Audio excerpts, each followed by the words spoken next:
जय हिंद, वंदे मातरम। स्वागत आप सभी का सक्सेस वर्ल्ड एमसीक्यू चैनल पर। तो चलिए आज की इस वीडियो में बिहार पुलिस कांस्टेबल के प्रीवियस ईयर क्वेश्चंस को सॉल्व करेंगे, जो कि 14 मार्च 2021 को प्रथम पाली में हुआ था। इस सेशन में टोटल 100 क्वेश्चंस है, जिसमें जीके, जीएस, मैथ, इंग्लिश और हिंदी सभी क्वेश्चंस इंक्लूड है। तो चलिए आज के सेशन को स्टार्ट करते हैं। तो फर्स्ट क्वेश्चन आपका है, सीएनजी मुख्य रूप से बनी है। ऑप्शन आपके सामने दिए गए हैं, आपको लाइव चैट का ऑप्शन दिया जा रहा है। प्रत्येक स्टूडेंट को जितने भी प्रश्न के आंसर आते हैं लाइव चैट में आंसर करते जाएंगे। तो देखिए सीएनजी का फुल फॉर्म क्या होता है, तो कंप्रेस्ड नेचुरल गैस सीएनजी का फुल फॉर्म होता है, और सीएनजी में 80% तक मीथेन होता है। तो इसका राइट आंसर जो भी बच्चे लाइव चैट में ऑप्शन ए को दे रहे हैं बिल्कुल सही जवाब दे रहे हैं। सीएनजी मुख्य रूप से बनी होती है मीथेन की, याद रखना है। ऑप्शन ए बिल्कुल सही जवाब हो जाएगा। और फ्रेंड्स आपको आज के सेशन में ये भी पता चलेगा कि क्या पिछले बार की तरह इस बार भी क्वेश्चन टफ रहेगा या इजी रहेगा, 12th लेवल पर पूछा जाएगा या 10th लेवल पर पूछा जाएगा। तो आप लोगों को सेशन में एंड तक बने रहना है, और जो भी चैनल पर पहली बार आए चैनल को सब्सक्राइब करके साथ में बेल आइकन को जरूर प्रेस कर लेना है। दूसरा प्रश्न है, विश्व नगरी मेगालोपोलिस शब्द का प्रयोग पहली बार किसने किया था? चलिए आंसर करते जाएंगे। प्रत्येक स्टूडेंट को लाइव चैट में आंसर करते जाना है। तो देखिए विश्व नगरी मेगालोपोलिस शब्द का पहली बार प्रयोग 1957 ईस्वी में किसने किया था? जीन गोटमेन ने किया था। तो इस प्रश्न का राइट आंसर डी के साथ चला जाएगा। और ये जो है मेगालोपोलिस, ये एक यूनानी शब्द है, इसका अर्थ होता है विशाल नगर। नेक्स्ट क्वेश्चन देखते हैं, रसोई में प्रयुक्त किए जाने वाले बर्तनों पर न चिपकने वाला परत होती है। चलिए आंसर करेंगे, इसका सही जवाब क्या होगा?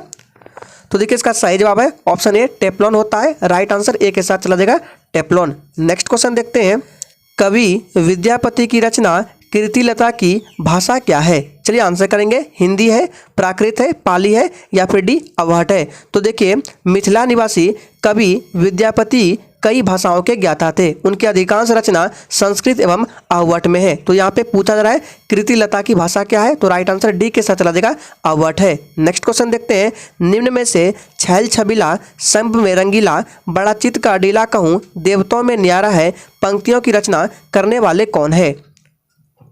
तो इसका सही जवाब जो भी बच्चे डी को दे रहे हैं बिल्कुल सही जवाब दे रहे हैं, ताज बीबी है। डी इस प्रश्न का बिल्कुल सही जवाब हो जाएगा। नेक्स्ट क्वेश्चन देखते हैं, निम्न में से कौन राज्य की उत्पत्ति का सबसे प्राचीन सिद्धांत है? ये प्रश्न आपके एग्जाम के लिए मोस्ट इंपॉर्टेंट है। तो इसका सही जवाब क्या हो जाएगा? ऑप्शन चला देगा ए के साथ, दैवीय सिद्धांत। याद रखना है राज्य की उत्पत्ति का सबसे प्राचीन सिद्धांत दैवीय सिद्धांत है। ऑप्शन ए इस प्रश्न का बिल्कुल सही जवाब हो जाएगा। इस सिद्धांत के अनुसार राजा पृथ्वी पर ईश्वर का प्रतिनिधि होता था। नेक्स्ट क्वेश्चन देखते हैं, एक लकड़ी है, तरल ईंधन, प्राथमिक ईंधन, द्वितीयक ईंधन या शोधित ईंधन? तो इसका सही जवाब हो जाएगा ऑप्शन बी हो जाएगा, प्राथमिक ईंधन। एक लकड़ी प्राथमिक ईंधन होता है। ऑप्शन बी इस प्रश्न का बिल्कुल सही जवाब हो जाएगा। नेक्स्ट क्वेश्चन देखते हैं, निम्न में से किसने कहा है कि इतिहास में इतिहास वर्ग संघर्ष की कहानी है? चलिए आंसर करेंगे, आपको बताना है किसने कहा है कि इतिहास वर्ग संघर्ष की कहानी है। तो इसका सही जवाब देगा ऑप्शन डी, कार्ल मार्क्स ने। डी इस प्रश्न का बिल्कुल सही जवाब हो जाएगा। निम्न में से कौन सा एक युग्म सही सुमेलित नहीं है? इधर स्थानांतरण कृषि है और उससे संबंधित राज्य दिए गए हैं। ऑप्शन ए में है दीपा, छत्तीसगढ़ है। ऑप्शन बी में है पामलू, जो कि मणिपुर से है। और ऑप्शन सी डी दिखाते हैं, यहाँ पे देख सकते हैं ऑप्शन सी है झूम, जो कि असम है। और ऑप्शन डी में है बेवार, बिहार। तो इसका राइट आंसर क्या हो जाएगा? ऑप्शन डी के साथ चला जाएगा, बेवार, बिहार, जो कि गलत दिया गया है, क्योंकि बेवार जो है ये मध्य प्रदेश के स्थानांतरण कृषि का नाम है, ना कि बिहार का। नेक्स्ट क्वेश्चन देखते हैं, 11 नंबर है, निम्न में से किसने अतिरिक्त मूल्य का सिद्धांत यानी कि थ्योरी ऑफ सरप्लस वैल्यू प्रतिपादित किया? इसका आंसर करेंगे, सोच समझ का आंसर करना है। तो देखिए इसका सही जवाब जो भी बच्चे लाइव चैट में ऑप्शन क्या दे रहे हैं, डी को बिल्कुल सही जवाब दे रहे हैं। कार्ल मार्क्स के द्वारा ये प्रतिपादित किया गया है अतिरिक्त मूल्य का सिद्धांत। याद रखना है, मोस्ट इंपॉर्टेंट क्वेश्चन है। नेक्स्ट क्वेश्चन देखते हैं, वर्ष 2019-20 में भारत में सर्वाधिक चावल उत्पादन करने वाला राज्य निम्न में से कौन है? फटाफट से आंसर करते जाएंगे। तो देखिए इसका सही जवाब जो भी बच्चे लाइव चैट में ऑप्शन बी को दे रहे हैं बिल्कुल सही जवाब दे रहे हैं, पश्चिम बंगाल हो जाएगा। राइट आंसर ऑप्शन बी के साथ चला जाएगा, पश्चिम बंगाल। नेक्स्ट क्वेश्चन देखते हैं, निम्न में से कौन सा मत राज्य की उत्पत्ति के विकासवादी सिद्धांत का समर्थन करता है? ऑप्शन देख लीजिए, 4 ऑप्शन है। राज्य एक कृत्रिम रचना है, राज्य की उत्पत्ति एक विशेष समयावधि में हुई, राज्य युद्धों का परिणाम है, या डी राज्य मानव समाज के निरंतर विकास का परिणाम है। तो इसका राइट आंसर क्या आ जाएगा? तो 13 का राइट आंसर ऑप्शन चला देगा डी के साथ, क्या आ जाएगा? राज्य मानव समाज के निरंतर विकास का परिणाम है। डी इस प्रश्न का बिल्कुल सही जवाब हो जाएगा। नेक्स्ट क्वेश्चन देखते हैं। भारतीय नागरिकों के मौलिक अधिकारों का वर्णन है, सोच समझ कर आंसर करना है। तो देखिए, भारतीय संविधान के भाग 3 में याद रखना है, भाग 3 के अनुच्छेद 12 से लेकर 30 याद रखना है, 12 से लेकर 30 और 32 से 35 कुल 23 अनुच्छेदों में व्यक्तियों के मौलिक अधिकारों का वर्णन है। तो इसका राइट आंसर ऑप्शन ए के साथ चला जाएगा। संविधान के अनुच्छेद 12 से 35 तक में मौलिक अधिकारों का वर्णन है, ध्यान रखना है। और मौलिक अधिकार को किस देश के संविधान से लिया गया है? तो इसे किसे लिया? यूएसए के संविधान से लिया गया है। और मौलिक कर्तव्य को रूस के संविधान से लिया गया है, दोनों को ध्यान रखना है। नेक्स्ट क्वेश्चन देखते हैं। यदि आप परिवर्तन का विरोध करते हैं तो आप जीवन का विरोध करते हैं। इसमें बोला जा रहा है English version of this quote can be as follows. Option देख लीजिए, सही से 4 ऑप्शन है।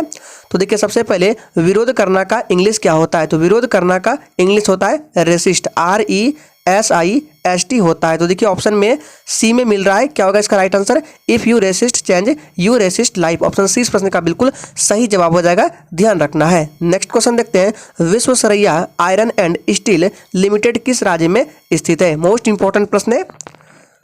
तो इसका सही जवाब क्या हो जाएगा? इसका राइट आंसर डी के साथ चला जाएगा, ये कर्नाटक में है। डी इस प्रश्न का बिल्कुल सही जवाब है। नेक्स्ट क्वेश्चन देखते हैं। निम्नलिखित में से भारतीय गायिकाओं में बेजोड़ लता मंगेशकर नामक रचना किसकी है? आंसर करेंगे। तो इसका सही जवाब हो जाएगा ऑप्शन ए के साथ चला जाएगा, ये कुमार गंधर्व की रचना है। ए इस प्रश्न का बिल्कुल सही जवाब हो जाएगा। नेक्स्ट क्वेश्चन देखते हैं। किस कहानी में लहना सिंह प्रमुख पात्र थे?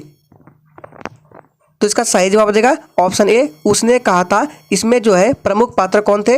लहना सिंह थे, याद रखना है। चंद्रधर शर्मा गुलेरी द्वारा लिखित कहानी उसने कहा था। ये कहानी किसने लिखा है? उसने कहा था, याद रखना है, Chandradhar Sharma Guleri. Right answer option A के साथ चला जाएगा, ध्यान रखना है। और लाल पान की बेगम, ये किसकी कहानी है? फणीश्वर नाथ रेणु, याद रखना है। और इसके जो पात्र है, बेगम के पात्र बिरजू की माँ है, ध्यान रखना है। नेक्स्ट क्वेश्चन देखते हैं।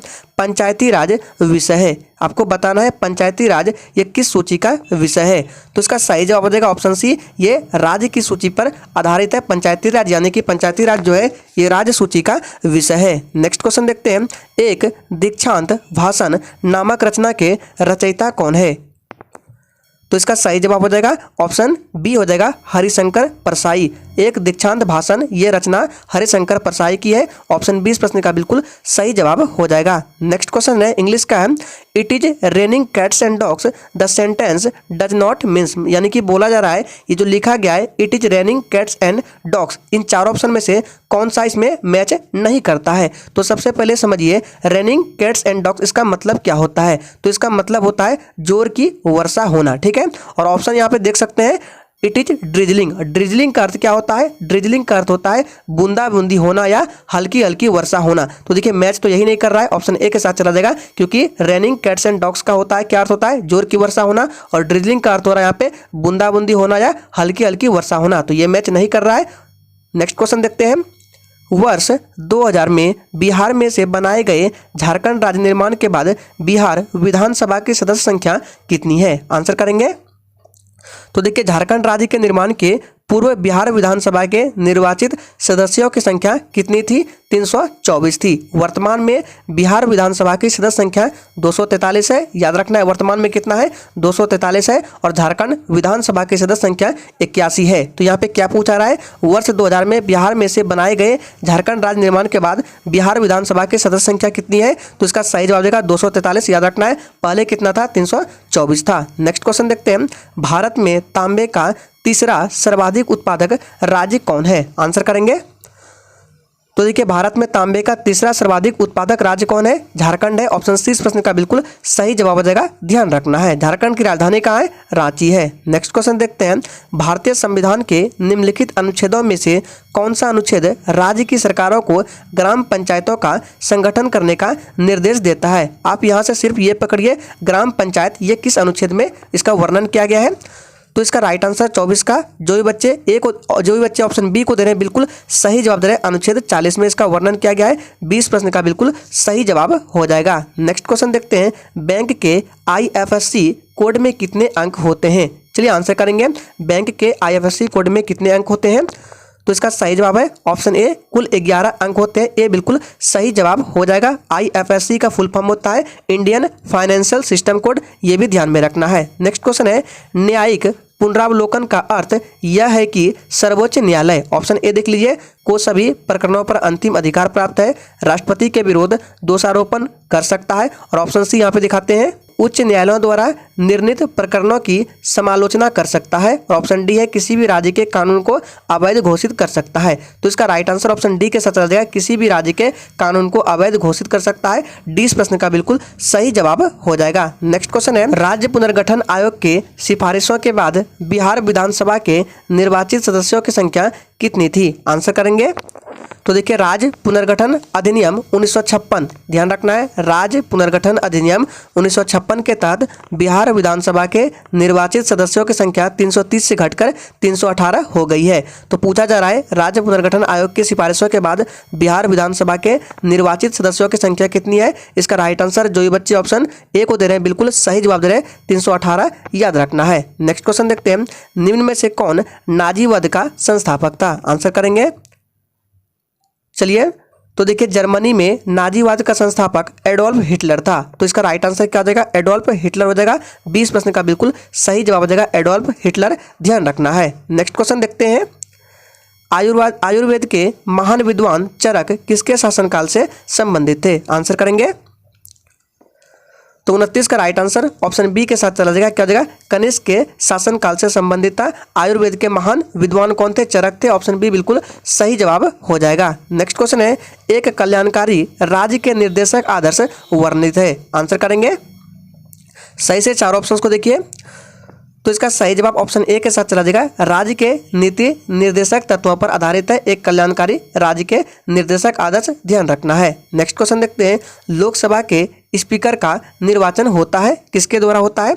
सही से चार ऑप्शंस को पढ़िए, तो देखिए इसका सही जवाब हो जाएगा ऑप्शन सी के साथ चला जाएगा, लोकसभा के सभी सदस्यों द्वारा लोकसभा के स्पीकर का निर्वाचन होता है, ध्यान रखना है, सी बिल्कुल सही जवाब है। और फ्रेंड्स, डेली रात 8 बजे इस चैनल पर बिहार पुलिस कांस्टेबल एग्जाम के लिए प्रैक्टिस सेट का क्लास चलता है, और डेली सुबह 5 बजे वन लाइनर स्टैटिक जीके का क्लास होता है। अगर आप लोग चाहते हैं कि एक भी क्लास आपसे मिस ना हो, तो चैनल को सब्सक्राइब करके साथ में बेल आइकन को जरूर प्रेस कर ले। नेक्स्ट क्वेश्चन देखते हैं, सभापति तथा उपसभापति का पद रिक्त होने पर कौन राज्यसभा की अध्यक्षता करता है? सोच समझ का आंसर करना है। तो देखिए इसका राइट आंसर ऑप्शन डी के साथ चला जाएगा, राष्ट्रपति जिस व्यक्ति को नियुक्त करेगा वही राज्यसभा की अध्यक्षता करेगा, याद रखना है। नेक्स्ट क्वेश्चन देखते हैं, निम्नलिखित में से क्या मौद्रिक एवं साख नीति का इंस्ट्रूमेंट नहीं है? तो इसका सही जवाब क्या हो जाएगा? ऑप्शन चला जाएगा किसके साथ? ए के साथ चला जाएगा, सार्वजनिक ऋण हो जाएगा। नेक्स्ट क्वेश्चन देखते हैं, स्थानीय पवनों एवं उनके प्रवाह क्षेत्र में कौन सुमेलित नहीं है? यहाँ पे स्थानीय पवन है और इधर प्रवाह क्षेत्र है। सही से चार ऑप्शंस को देखिए, तो देखिए इसमें सुमेलित कौन नहीं है? मिस्ट्रल जो कि ऑस्ट्रेलिया में नहीं चलता है, बाकी बोरा इटली, खमसिन मिस्र और हरमट्टन अफ्रीका के पश्चिमी तट, ये बिल्कुल सही है। नेक्स्ट क्वेश्चन है, राजपूत काल में समाज में किस नवीन जाति का उदय हुआ? चलिए क्वेश्चंस को सही से देख लिए, ऑप्शन दिखाते हैं। ऑप्शन है रजक, वरुड़, काश्यस्थ या भेद। तो इसका राइट आंसर चला देगा ऑप्शन सी के साथ चला जाएगा, काश्यस्थ हो जाएगा, सी बिल्कुल सही जवाब है। नेक्स्ट क्वेश्चन है, भारत के राष्ट्रपति को उसके पद से हटाया जा सकता है, किसके द्वारा हटाया जा सकता है? तो इसका सही जवाब हो जाएगा ऑप्शन डी, याद रखना है, संसद द्वारा। भारत के राष्ट्रपति को उसके पद से संसद द्वारा हटाया जा सकता है, ऑप्शन डी बिल्कुल सही जवाब हो जाएगा। नेक्स्ट क्वेश्चन है, स्कर्वी नामक रोग किस विटामिन की कमी के कारण होता है? बहुत इजी प्रश्न है, तो देखिए इसका राइट आंसर क्या आ जाएगा? ऑप्शन चला जाएगा सी के साथ, विटामिन सी की कमी के कारण स्कर्वी नामक रोग होता है। नेक्स्ट क्वेश्चन है, निम्न में से किसे हिंदी सोनेट का साधक माना जाता है? इसका सही जवाब है ऑप्शन ए, त्रिलोचन, याद रखना है, त्रिलोचन को हिंदी सोनेट का साधक माना जाता है, ऑप्शन ए बिल्कुल सही जवाब है। नेक्स्ट क्वेश्चन है, भारत में किसी भी सदन का सदस्य हुए बिना कोई व्यक्ति कब तक मंत्री पद पर आसीन रह सकता है? मोस्ट इंपॉर्टेंट प्रश्न है, तो इसका सही जवाब हो जाएगा ऑप्शन बी हो जाएगा, 6 महीने तक, याद रखना है, ऑप्शन बी बिल्कुल सही जवाब है। नेक्स्ट क्वेश्चन है, गुट निरपेक्ष की विदेश नीति के जन्मदाता कौन थे? मोस्ट इंपॉर्टेंट प्रश्न है, सही जवाब है ऑप्शन ए, पंडित जवाहरलाल नेहरू। गुट निरपेक्ष की विदेश नीति के जन्मदाता पंडित जवाहरलाल नेहरू थे, ए बिल्कुल सही जवाब है। नेक्स्ट क्वेश्चन है, निम्न में से कौन सा रोग थायराइड ग्रंथि से संबंधित नहीं है? आंसर करेंगे कौन सा रोग थायराइड ग्रंथि से संबंधित नहीं है? तो इसका सही जवाब है ऑप्शन बी, एडिसन रोग। ये थायराइड ग्रंथि से संबंधित नहीं है, याद रखना है। नेक्स्ट क्वेश्चन है, भारत का प्रजातंत्र इस तथ्य पर आधारित है कि संविधान लिखित है, यह मौलिक अधिकार प्रदान किए गए हैं, जनता को सरकार को चुनने तथा बदलने का अधिकार प्राप्त है, या ऑप्शन डी, जहां यहाँ राज्य के नीति निर्देशक तत्व है। तो सही से चार ऑप्शंस को देखिए।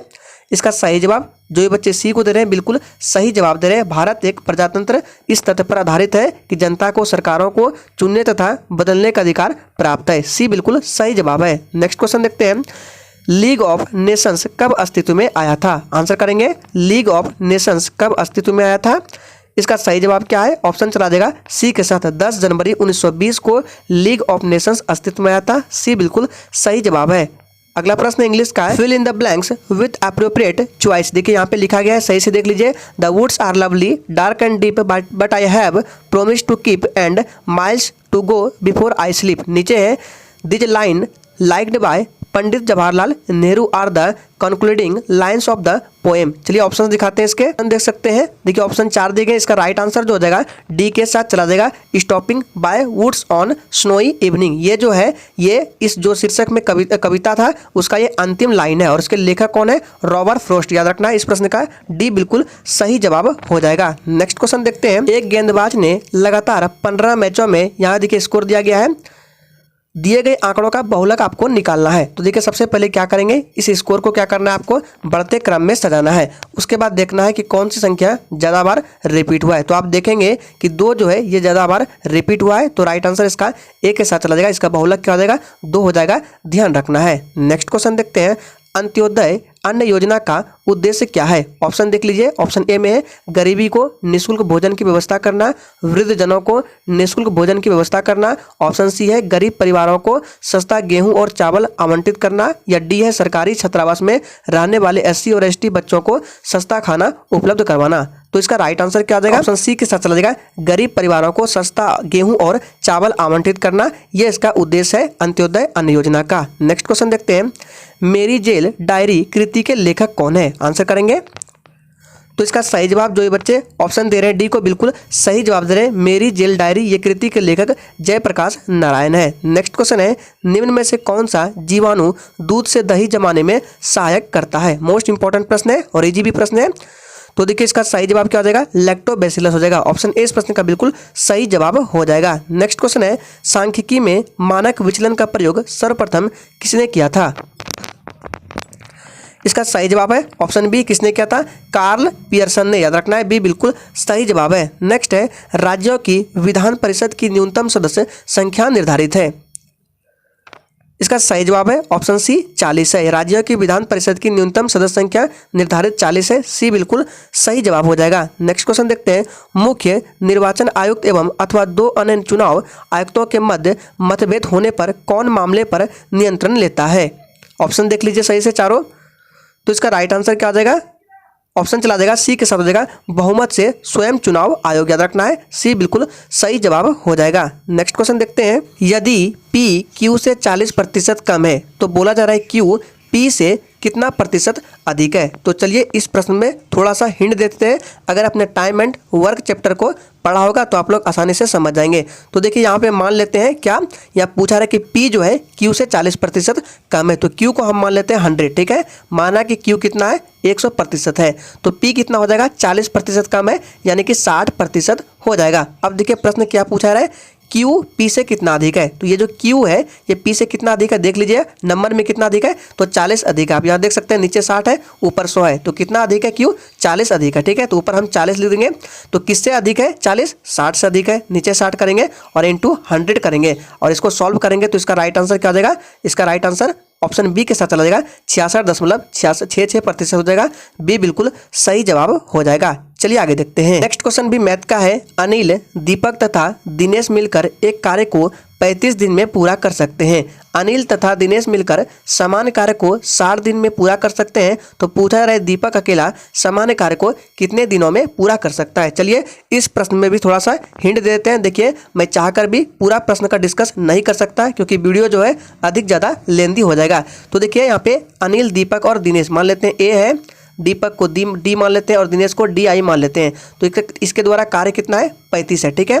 और देखिए दिनेश, अनिल और दिनेश के द्वारा कितना है, तो यहाँ मान लेते हैं A + D कितना है, A + D है 60 है, ठीक है। तो अकेला D कितना हो जाएगा, यानी कि दिनेश कितना हो जाएगा, तो 60 में 35 को घटाएंगे तो कितना हो जाएगा 25 हो जाएगा। अब क्या करना है 35, 60 और 25 का एलसीएम लेना है। जब आप लोग एलसीएम लेंगे तो इसका एलसीएम कितना आएगा 2100 आएगा। कितना आएगा 2100 आएगा। तो आपको 2100 में डिवाइड कर देना है किससे, तो किसका निकालना है, देखिए हमको दीपक का निकालना है। तो दीपक का कितना आया था 25 आया था, ठीक है। अब इसको डिवाइड करेंगे और सॉल्व करेंगे तो इसका राइट आंसर कितना आ जाएगा, इसका राइट आंसर हो जाएगा ऑप्शन बी हो जाएगा, यानी कि 84 दिन हो जाएगा। 20 प्रश्न का बिल्कुल सही जवाब हो जाएगा। चलिए नेक्स्ट क्वेश्चन को देखते हैं। नेक्स्ट क्वेश्चन है, एक शंकु की ऊंचाई 16 सेंटीमीटर है तथा इसके आधार की त्रिज्या 30 सेंटीमीटर है। यदि इसे रंगने की दर कितना दिया है 14 रुपया प्रति सेंटीमीटर स्क्वायर है, तो शंकु को बाहर से रंगने पर कुल खर्च कितना होगा। तो देखिए बाहर से बोला जा रहा है रंगने पर, तो इसका निकालना पड़ेगा शंकु का वक्र पृष्ठ क्षेत्रफल जो कि होता है पाई आर एल होता है। तो देखिए पाई का वैल्यू आपको पता है, आर का वैल्यू देखिए 30 दिया गया है, लेकिन एल का वैल्यू नहीं पता है। तो एल को बोलते हैं तिर्यक ऊंचाई, क्या बोलते हैं तिर्यक ऊंचाई। और एल का फॉर्मूला होता है एल बराबर √r² प्लस h² होता है। तो देखिए r कितना दिया है, तो 30 का स्क्वायर करेंगे आप लोग और h यानी कि 16 का स्क्वायर करेंगे और इसका रूट लेंगे तो आपका सॉल्व करके आएगा 34 सेंटीमीटर, यानी कि l आपका आ गया 34। अब हमको निकालना है शंकु का वक्र पृष्ठ क्षेत्रफल। तो क्या होता है पाई आर एल होता है, पाई का मान 22/7 हो गया, r कितना दिया है 30 दिया है और l कितना निकला 34 निकला है। और 14 रुपया प्रति सेंटीमीटर स्क्वायर की दर से, तो 14 से मल्टीप्लाई कर देंगे और इसको सॉल्व करेंगे तो राइट आंसर कितना आ जाएगा 44,880 आ जाएगा। तो राइट आंसर इसका डी के साथ चला जाएगा, ध्यान रखना है। नेक्स्ट क्वेश्चन देखते हैं, 5.1/2 माइनस बड़ी ब्रैकेट शुरू 3.1/4 प्लस 6 माइनस 4/2। देखिए सबसे पहले भाग का काम करेंगे तो 2 से भाग देंगे, 4 में कितना हो जाएगा 2 हो जाएगा, ठीक है। फिर 6 में 2 घटाएंगे तो कितना आ जाएगा 4 हो जाएगा। अब देखिए 4 × 3 करेंगे 12 1 13, यहाँ पे 13/4 और इधर कितना हुआ था, इधर हुआ था यहाँ पे आई थिंक 4 हुआ था, ठीक है। जब इसको सॉल्व करेंगे कितना हो जाएगा, तो देखिए यहाँ पे हो जाएगा 16 और 13 को ऐड करेंगे तो 16 10 कितना हो गया 26, 3 कितना हो गया 26 और 3 हो गया आपका 29, ठीक है। 29/4 और इधर माइनस है 5 दूनी 10, 11/2। तो 11/2 में आपको 29/4 को घटाना है तो कितना आ जाएगा -7/4 हो जाएगा। राइट आंसर क्या आ जाएगा, ऑप्शन बी के साथ चला जाएगा -7/4। इजी प्रश्न आप लोग सॉल्व कर लीजिएगा। आगे देखते हैं, नेक्स्ट क्वेश्चन देखते हैं, भारत में नीति आयोग कब स्थापित किया गया था। चलिए आंसर करेंगे तो इसका सही जवाब देगा वर्ष 2015 में भारत में नीति आयोग को स्थापित किया गया था। नेक्स्ट क्वेश्चन देखते हैं, नीचे दिया गया रेखाचित्र एक कंपनी के 5 विभिन्न उत्पादों P1, P2, P3, P4 तथा P5 पर लाभ प्रतिशत को दर्शाता है। नीचे देख सकते हैं आप यहाँ ग्राफ दिया गया है। तो बोला जा रहा है उत्पाद P3 का राजस्व कितना है, यहाँ पे 38,100 दिया गया है। तो उत्पाद P3 का व्यय पूछा जा रहा है। तो चलिए इसको सॉल्व करके थोड़ा सा आपको बता देते हैं। तो मान लेना है कि कुल लागत आपका कितना है x है, ठीक है। कुल लागत x है और आपको P3 का निकालना है। तो देख सकते हैं ग्राफ में P3 का दिया है 27%। तो आपको x का 27% निकालना है। तो सबसे पहले आपको x में ऐड कर देना है x का 27%। तो इसको सॉल्व करेंगे तो आपका आ जाएगा कितना 127x/100 आ जाएगा और इसको इक्वल कर देना है 38,100, ठीक है 38,100 और इसको सॉल्व करेंगे तो राइट आंसर बी के साथ चला जाएगा 30,000 रुपया हो जाएगा। आप लोग सॉल्व कर लीजिएगा। नेक्स्ट क्वेश्चन देखते हैं, select the most appropriate word to fill in the blank. नीचे दिया गया है द जज फाउंड हिम ऑफ मर्डर। इसमें पूछा रहा है कौन सा राइट आंसर होगा, इसमें आपको फिल करना है यहाँ पे। तो इसका जो सही जवाब हो जाएगा गिल्टी हो जाएगा, क्योंकि गिल्टी का अर्थ होता है दोषी। डी बिल्कुल सही जवाब हो जाएगा। नेक्स्ट क्वेश्चन देखते हैं, select the option that means the same as the following phrase. नीचे फ्रेज है on who is outgoing. तो इसका अर्थ क्या होगा, तो देखिए इसका राइट आंसर ऑप्शन सी के साथ चला जाएगा वेजा बाउंड याद रखना है, क्योंकि इसका अर्थ होता है घुमंतु याद रखना है। नेक्स्ट क्वेश्चन देखते हैं, select the option that means the same as the given idiom. Idiom क्या दिया है, the jump on the bandwagon. चलिए इसका ऑप्शन देखते हैं। ऑप्शन देख सकते हैं 4 ऑप्शन है और इसका राइट आंसर क्या होगा, तो 60 का राइट आंसर ऑप्शन चला जाएगा टू फॉलो पॉपुलर, सही जवाब हो जाएगा। नेक्स्ट क्वेश्चन देखते हैं, 1961 में पहली बार दोनों सदनों में गतिरोध दूर करने के लिए संयुक्त अधिवेशन किस विधेयक के लिए बुलाया गया था। ऑप्शन देख लीजिए। तो इसका राइट आंसर क्या हो जाएगा, ऑप्शन चला जाएगा इसका ए के साथ चला जाएगा दहेज निरोधक विधेयक। याद रखना है ए बिल्कुल सही जवाब हो जाएगा। नेक्स्ट क्वेश्चन है, केंद्रीय बजट 2020-21 में सकल घरेलू उत्पाद के प्रतिशत के रूप में राजकोषीय घाटे का क्या लक्ष्य निर्धारित किया गया था। इसका सही जवाब हो जाएगा ऑप्शन सी 3.5%। नेक्स्ट क्वेश्चन है, रिक्त स्थान को भरने के लिए सबसे उपयुक्त शब्द का चयन करें। बूढ़ा आदमी अपने खाली स्थान से दुखी है, जवानी, बचपन, प्रशंसा या डी बुढ़ापा। इसका सही जवाब देगा बूढ़ा आदमी अपने बुढ़ापे से दुखी है, डी बिल्कुल सही जवाब है। नेक्स्ट क्वेश्चन है, दिए गए वाक्य में रेखांकित खंड को प्रतिस्थापित करने के लिए सबसे उपयुक्त विकल्प का चयन करें। गणतंत्र दिवस की परेड में सैनिक कदम ताले कर रहे हैं। इसका सही क्या होगा, देखिए, सैनिक कदमों ताल कर रहे हैं, सैनिक कदम ताल कर रहे हैं, सैनिक कदमों तालों कर रहा है या सैनिक कदम तालों कर रहा है। तो 64 का राइट आंसर जो ये बच्चे ऑप्शन बी को दे रहे हैं बिल्कुल सही जवाब दे रहे हैं, सैनिक कदम ताल कर रहे हैं, बी बिल्कुल सही जवाब हो जाएगा। नेक्स्ट है, अंतिम मौर्य शासक कौन था। इसका सही जवाब हो जाएगा ऑप्शन डी हो जाएगा बृहद्रथ, ये अंतिम मौर्य शासक था, डी बिल्कुल सही जवाब हो जाएगा। नेक्स्ट है, जनगणना 2011 के अनुसार भारत के निम्न पूर्वोत्तर राज्यों में से किसमें महिला साक्षरता दर तुलनात्मक रूप से न्यूनतम है।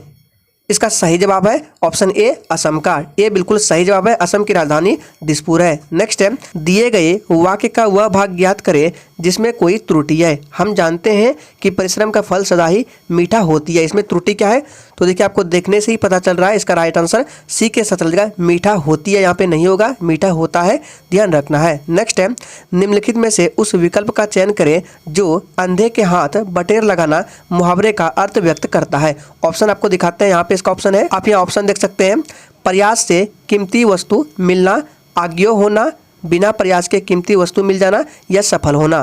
तो देखिए 68 का राइट आंसर ऑप्शन चला देगा सी के साथ, बिना प्रयास के कीमती वस्तु मिल जाना, ये उस मुहावरे का सही अर्थ है, सी बिल्कुल सही जवाब हो जाएगा। नेक्स्ट क्वेश्चन देखते हैं, दिए गए शब्द के पर्यायवाची शब्द का चयन करें। शब्द है कुबेर, कुबेर का आपको पर्यायवाची बताना है। तो इसका राइट आंसर ऑप्शन चला देगा डी के साथ, यक्षराज होता है कुबेर का, ध्यान रखना है। नेक्स्ट है, दिए गए वाक्यांश के लिए एक शब्द चुनिए जो मोक्ष चाहता हो। इसका सही जवाब है ऑप्शन चला देगा ए के साथ, याद रखना है मुमुक्षु हो जाएगा, जो मोक्ष चाहता हो उसके लिए एक शब्द है मुमुक्षु, ध्यान रखना है। नेक्स्ट है, विनोद कुमार शुक्ला को 1999 का साहित्य अकादमी पुरस्कार उनके किस उपन्यास के लिए दिया गया। इसका सही जवाब क्या हो जाएगा, तो 71 का राइट आंसर ऑप्शन चला देगा किसके साथ, जी बिल्कुल डी के साथ चला देगा, दीवार में एक खिड़की रहती है, इसके लिए विनोद कुमार शुक्ला को 1999 का साहित्य अकादमी पुरस्कार मिला था, ध्यान रखना है। नेक्स्ट क्वेश्चन है, निम्न में से कौन सा प्रस्ताव सिर्फ लोकसभा में ही अनुमोदित हो सकता है। इसका सही जवाब है ऑप्शन डी अविश्वास प्रस्ताव, ये जो है सिर्फ लोकसभा में ही अनुमोदित हो सकता है। चलिए आगे देखते हैं। नेक्स्ट क्वेश्चन है, भुगतान संतुलन के प्रतिकूल होने की दशा में निम्नलिखित में से कौन सा कदम स्थिति सुधारने में सहायक होगा। इसका राइट आंसर हो जाएगा ऑप्शन बी अवमूल्यन, याद रखना है, बी बिल्कुल सही जवाब हो जाएगा। नेक्स्ट क्वेश्चन देखते हैं, दिए गए शब्द का विलोम चुने। शब्द है यश, आपको यश का विलोम बताना है। तो देखिए विलोम, यश का विलोम क्या हो जाएगा, इसका राइट आंसर ऑप्शन बी के साथ चल जाएगा, अपसय होता है, ध्यान रखना है। नेक्स्ट है, जनगणना 2011 के अनुसार राष्ट्रीय औसत से अधिक जनसंख्या घनत्व वाले राज्यों एवं केंद्र शासित प्रदेशों की संख्या कितनी है। 75 का राइट आंसर ऑप्शन चला देगा सी के साथ 16 है, सी बिल्कुल सही जवाब हो जाएगा। नेक्स्ट क्वेश्चन देखते हैं, निम्न प्रदेशों में से किसमें वर्ष 2018 में प्रति व्यक्ति जनसंख्या घनत्व द्वितीय सर्वाधिक था। 76 का राइट आंसर ऑप्शन सी के साथ चला जाएगा अफ्रीका का, याद रखना है, सी बिल्कुल सही जवाब हो जाएगा। नेक्स्ट क्वेश्चन देखते हैं, गुलान विद्रोह किससे जुड़ा था। संथाल से, कच्छा नागा से, कोल से या बिरसा मुंडा से। तो इसका राइट आंसर ऑप्शन चला देगा डी के साथ, ये बिरसा मुंडा से जुड़ा था। नेक्स्ट क्वेश्चन है, 1930 और 1931 में बरही कांग्रेस ने सफलतापूर्वक अंग्रेजी हुकूमत का किस जिले में नाकाम कर दिया था। आंसर करेंगे तो 78 का राइट आंसर चला देगा ऑप्शन सी के साथ, गया में, सी बिल्कुल सही जवाब है। नेक्स्ट है, भारत में ग्रामीण संख्या की आबादी की कितना प्रतिशत जनसंख्या प्राइमरी शिक्षा की सुविधा पाती है। इसका सही जवाब है ऑप्शन ए 94%, ए बिल्कुल सही जवाब हो जाएगा। नेक्स्ट क्वेश्चन देखते हैं, भारत में पहला कौन सा विश्वविद्यालय होगा जो निजी व्यवस्था की देखरेख में होगा। ऑप्शन सही से देख लीजिए चारों। तो देखिए इसका राइट आंसर 80 का ऑप्शन चला देगा किसके साथ, सी के साथ चला देगा राजीव गांधी कंप्यूटर विज्ञान राष्ट्रीय विश्वविद्यालय, सी इस प्रश्न का बिल्कुल सही जवाब हो जाएगा। नेक्स्ट है, आकाश नीला लगता है क्योंकि आपको बताना इसका रीजन क्या है। इसका रीजन है लघु तरंग दीर्घ तरंगों की अपेक्षा वायुमंडल द्वारा अधिक प्रकीर्णन होती है। नेक्स्ट क्वेश्चन देखते हैं, 1 माइक्रोन बराबर होता है इसका सही जवाब है ऑप्शन सी 1 माइक्रोन बराबर होता है 1/1000 मिलीमीटर। ऑप्शन सी बिल्कुल सही जवाब हो जाएगा। नेक्स्ट है अति चालक का लक्षण क्या है, आंसर करेंगे। इसका सही जवाब है उच्च पारगम्यता। अति चालक का लक्षण उच्च पारगम्यता है, ये बिल्कुल सही जवाब है और ये सभी प्रश्न प्रैक्टिस सेट में भी हो चुका है। नेक्स्ट है वर्षा की बूंद की गोलाकार आकृति का कारण क्या है। इसका सही जवाब है ऑप्शन क्या हो जाएगा, बी के साथ चला जाएगा पृष्ठ तनाव। वर्षा की बूंद गोलाकार आकृति का कारण है पृष्ठ तनाव, बी बिल्कुल सही जवाब है। नेक्स्ट है किस खनिज से रेडियम प्राप्त किया गया था, तो 85 का राइट आंसर ऑप्शन बी के साथ चला जाएगा पिंच ब्लेड से। याद रखना है ये भी प्रश्न प्रैक्टिस सेट में हो चुका है। किस खनिज से रेडियम प्राप्त किया गया था, पिंच ब्लेड से, बी बिल्कुल सही जवाब है। नेक्स्ट है नींबू खट्टा किस कारण से होता है। ऑप्शन देख लीजिए, हाइड्रोक्लोरिक अम्ल के कारण, एसिटिक अम्ल के कारण, और ऑप्शन दिखाते हैं चलिए। यह ऑप्शन सी देख सकते हैं टार्टरिक अम्ल के कारण, साइट्रिक अम्ल के कारण। तो इसका राइट आंसर हो जाएगा नींबू खट्टा, ऑप्शन डी हो जाएगा साइट्रिक अम्ल के कारण। डी इस प्रश्न का बिल्कुल सही जवाब हो जाएगा। नेक्स्ट है विरंजक चूर्ण के लिए कौन सा असत्य है। ये भी प्रश्न प्रैक्टिस सेट में हो चुका है। इसका सही जवाब है ऑप्शन ए जल में अधिक विलय होता है विरंजक चूर्ण। ऑप्शन ए बिल्कुल सही जवाब है, ये असत्य होता है। याद रखना बाकी हल्के पीले रंग का चूर्ण है, ऑक्सीकारक है, तनु अम्ल की प्रतिक्रिया में क्लोरीन निष्कासित करता है, ये सभी बिल्कुल सही है। नेक्स्ट है पारद धातु मिश्रण। तो देखिए इसका सही जवाब ऑप्शन चला जाएगा सी के साथ पारद धातु मिश्रण। पारद युक्त मिश्र धातु होती है, सी बिल्कुल सही जवाब है। नेक्स्ट क्वेश्चन है कोयले का सामान्य प्रकार है, आंसर करेंगे। 89 का राइट आंसर ऑप्शन ए के साथ चलेगा कोयले का सामान्य प्रकार बिटुमिनस है, उच्च क्वालिटी का कोयला एंथ्रासाइट है, लो क्वालिटी का कोयला पीट है, याद रखना है। नेक्स्ट है भारत की राष्ट्रीय स्तनी है। इसका सही जवाब है ऑप्शन डी बाघ। भारत की राष्ट्रीय स्तनी कौन है, बाघ है, डी बिल्कुल सही जवाब हो जाएगा। नेक्स्ट क्वेश्चन देखते हैं जल से बाहर निकाल लिए जाने पर मछलियां मर जाती है, क्योंकि बताना है। ये भी प्रश्न प्रैक्टिस सेट में हो चुका है। इसका सही जवाब हो जाएगा ऑप्शन सी वे श्वास नहीं ले पाती है, सी बिल्कुल सही जवाब हो जाएगा। नेक्स्ट क्वेश्चन है मनुष्य के शरीर में पैर की हड्डी क्या होती है, खोखली होती है, सरंध्री होती है, ठोस होती है या कीलक होती है। तो देखिए मनुष्य के शरीर में पैर की हड्डी क्या होती है, खोखली होती है। ऑप्शन ए बिल्कुल सही जवाब हो जाएगा, ध्यान रखना है। नेक्स्ट क्वेश्चन देखते हैं आधुनिक मनुष्य के हाल का पूर्वज है। इसका राइट आंसर ऑप्शन चला जाएगा बी के साथ जगह क्रो-मग्न मानुष, बी बिल्कुल सही जवाब हो जाएगा, ध्यान रखना है। नेक्स्ट क्वेश्चन देखते हैं हरगोविंद खुराना को किस आविष्कार के लिए सम्मानित किया गया। सही जवाब है ऑप्शन बी जीन के संश्लेषण के लिए हरगोविंद खुराना को सम्मानित किया गया, बी बिल्कुल सही जवाब है। नेक्स्ट क्वेश्चन है नकदी फसल में सम्मिलित नहीं है गन्ना, कपास, जूट या गेहूं। इसका सही जवाब है ऑप्शन डी, याद रखना है नकदी फसल में गेहूं शामिल नहीं है, डी इस प्रश्न का बिल्कुल सही जवाब हो जाएगा। तो फ्रेंड्स बात करते हैं कि इस बार के एग्जाम में क्वेश्चंस का लेवल टफ रहेगा या लो रहेगा। तो देखिए पहले जो एग्जाम होता था वो 12th लेवल के बेसिस पर होता था, लेकिन अब की बार क्या किया गया है, अब की बार सिलेबस को चेंज करके 10th लेवल पर कर दिया गया है। 10th लेवल पर सिलेबस इसलिए किया गया है क्योंकि 12th लेवल पर स्टूडेंट साइंस के भी रहते हैं और आर्ट्स के भी रहते हैं। तो जो स्टूडेंट साइंस के थे वे तो मैथ पढ़े होंगे और एग्जाम में मैथ के क्वेश्चंस को आराम से सॉल्व कर लेते थे, लेकिन जो आर्ट्स के स्टूडेंट थे वे नहीं कर पाते थे। इसी को नज़र में रखते हुए, ध्यान में रखते हुए क्या गया है, सिलेबस को 10th लेवल पर कर दिया गया है। तो अब की बार जो प्रश्न होगा उतना हार्ड नहीं होगा पिछले की तरह। तो नेक्स्ट क्वेश्चन देखते हैं भारत का प्रथम उर्वरक संयंत्र कहाँ लगा था। इसका सही जवाब हो जाएगा ऑप्शन बी सिंदरी में। याद रखना है भारत का प्रथम उर्वरक संयंत्र सिंदरी में लगा था, 20 प्रश्न का बिल्कुल सही जवाब हो जाएगा। नेक्स्ट क्वेश्चन देखते हैं निम्नलिखित औद्योगिक कस्बों में कौन छोटा नागपुर के पठार पर स्थित है। इसका सही जवाब हो जाएगा option B Ranchi, option B बिल्कुल सही जवाब हो जाएगा। नेक्स्ट है दामोदर नदी निकलती है। इसका सही जवाब है ऑप्शन बी छोटा नागपुर से निकलती है दामोदर नदी, बी बिल्कुल सही जवाब हो जाएगा। नेक्स्ट है पूर्वी समुद्रों की स्वामिनी का नाम क्या है। तो देखिए पूर्वी समुद्रों की स्वामिनी का नाम क्या है, इसका सही जवाब है ऑप्शन ए श्रीलंका, याद रखना है ए बिल्कुल सही जवाब है। नेक्स्ट क्वेश्चन देखते हैं आज के सेशन का आखिरी प्रश्न है भारतीय संविधान को अपनाया गया था। तो देखिए आप सभी जानते हैं भारतीय संविधान को संवैधानिक सभा द्वारा अपनाया गया था, ऑप्शन ए इस प्रश्न का बिल्कुल सही जवाब हो जाएगा। तो आज के सेशन में आपको टोटल 100 क्वेश्चंस को कराया गया और इसका अगर आप PDF डाउनलोड करना चाहते हैं तो डिस्क्रिप्शन बॉक्स में टेलीग्राम चैनल का लिंक दिया गया है, जाइए ज्वाइन कर लीजिए, वहाँ पर जाकर आप इसका PDF डाउनलोड कर सकते हैं।